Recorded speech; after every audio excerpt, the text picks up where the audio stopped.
Greetings and welcome back to yet another episode of the Daily Run, and today we're playing as Eve. So today's Daily Run I felt like had everything for everyone, and this is not something that usually happens. So first of all, if you wanted to break the game, for example, you found a D6 at a certain point, you could have took that and of course then started re-rolling. Or if you just want to have a fun run, then I feel like this one is gonna be for you as well, because there's so many good items that you find, especially by the second floor, and you can really go in a variety of different directions. But also if you're just the kind of player who likes getting a really high score, then I think the possibility for that is here as well. So really this run had everything for everyone, and when that happens I find that it's usually pretty rare and it's nice to cherish those moments. Also because we as humans just tend to, I would say, relate our experiences relatively to the experience we've had in the near past. If we have a few bad runs in general and then you have one good one, like in this case, maybe this one good one feels a little bit better than it actually is, and maybe that's what's going on here. But still I feel like it was a really good run, and not only good, it just gave you so many options,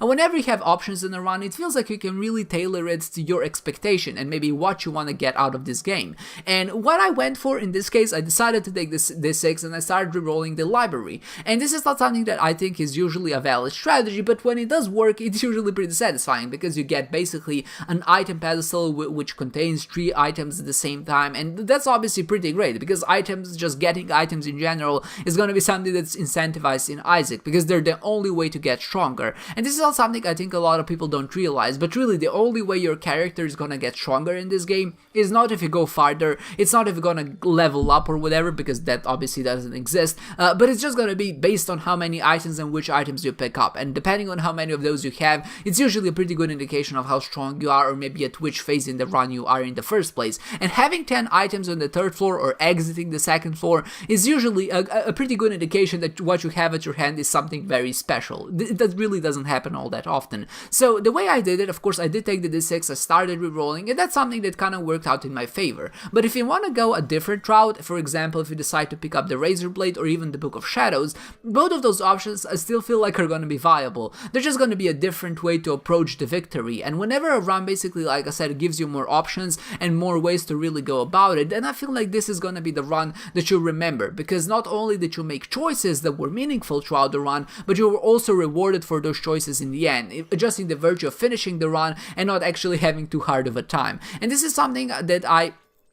just want to keep reiterating, because I feel like it's important. But whenever you have a very bad run, it just feels so much worse if it takes too long, or maybe if you feel like if you want to break, or maybe, for example, there's a potentiality that the run would be good, but you know you have to put in the effort. And even if you put in the effort, and I would say like an hour to try to break it, even then it's not guaranteed that you're gonna get to that certain points. A lot of people just don't bother, and when you basically have a run like this one where every single action gets rewarded, I would say instantly, then it feels very satisfying to play through it, and of course it also feels very rewarding to finish it in the end, just because like I said before, it does feel nice to kind of be rewarded for your choices, and then in the end it does allow you to, I just said in the end twice, so you get my point. It's fun, it's satisfying, it's fast, it's furious, it's good, it's some good shit right there. But maybe one thing that I also want to emphasize on this particular case is that wall breaking is usually not something that I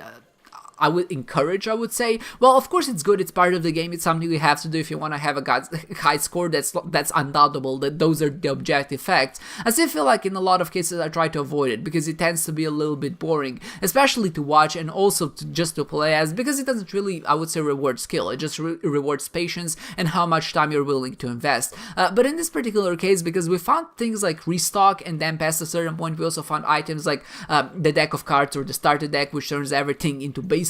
a card, it would allow us to just provide us a lot of potential on going forward, and especially past a certain point, I feel like if there's gonna be a way for us to really capitalize on that,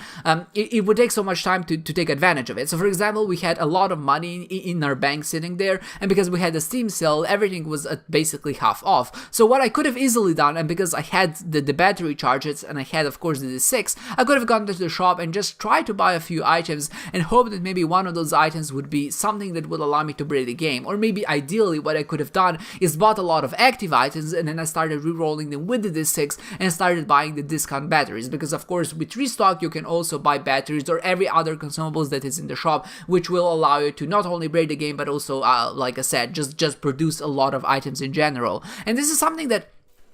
could have easily been avoided, but I saw the blank card early on and just figured, if there's gonna be a blank card on this run, I figure a lot of people are gonna break the game anyway. So either I'm gonna go in this direction and really dedicate myself, or I'm just gonna go and have a fun run. And I decided to do for the latter option, but later on, of course, some opportunities presented themselves and I couldn't say no because there were an easy way to get a lot of points. And namely what I'm talking about is we found a Yara rune and we found a 2 of spades card. And now ideally what you want to do is get as many keys as possible, then use the Yara rune on the 2 of spades card, which essentially means you'll quadruple your current key count, and that's gonna give you quite a bit of points. So in the end, what I'm hoping to achieve is to get to 25 keys, or at least as close as possible as I possibly can, duplicate the 2 of spades card with the Yara rune along with those keys, and then hopefully we're gonna get to 99. And that's gonna give you something like 1000, if not even 2000 points in total, and it's obviously gonna be worth it, because it doesn't take much time, it doesn't require a lot of effort, and like I said before, it's a way of breaking that feels instantly rewarding, and it's not something that you have to put in a lot of time in,